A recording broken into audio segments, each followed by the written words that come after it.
আসসালামু আলাইকুম। আমি খালেদ আল মামুন আছি আপনাদের সাথে। আজ আমি কথা বলবো বাংলাদেশের সংবিধান, বর্তমান বাস্তবতা ও নাগরিক অধিকার নিয়ে। আপনি কি জানেন বাংলাদেশের সংবিধান আপনার জীবন, আপনার অধিকার এবং আপনার স্বাধীনতা নির্ধারণ করে?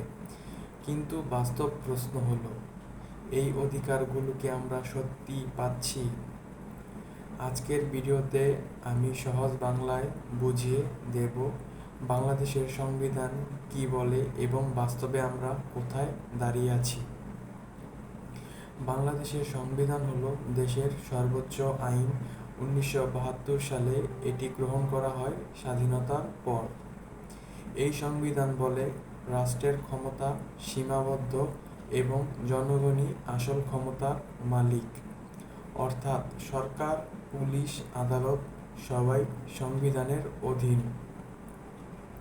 সংবিধানের কিছু মৌলিক অধিকার দেওয়া আছে, যেমন জীবনের অধিকার, রাইট টু লাইফ, স্বাধীনভাবে চলাফেরা, মত প্রকাশের স্বাধীনতা, আইনের চোখে সমতা, অন্যায় আটক থেকে সুরক্ষা, ন্যায় বিচারের অধিকার।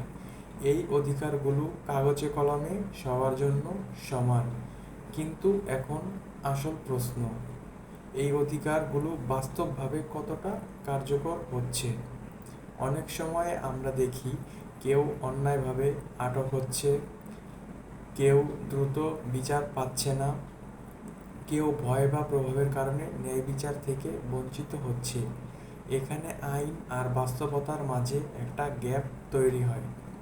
এই সমস্যার কারণ শুধু আইন না, বরং আইন প্রয়োগের দুর্বলতা, সচেতনতার অভাব, সামাজিক বাস্তবতার অভাব। যদি মানুষ নিজের অধিকার না জানে, তাহলে সে অন্যায়ের বিরুদ্ধে দাঁড়াতে পারে না। তাই আইন জানা শুধু ছাত্রদের কাজ না, তাই এটা প্রতিটি নাগরিকের দায়িত্ব ও কর্তব্যের মধ্যে পড়ে আইন জানা। সংবিধান আমাদের প্রোটেকশন দেয়, কিন্তু সেই প্রোটেকশন ব্যবহার করতে হলে আমাদের জানতে হবে, অধিকার না পেলে আপনি স্বাধীন হলেও আপনি দুর্বল হয়ে যাবেন।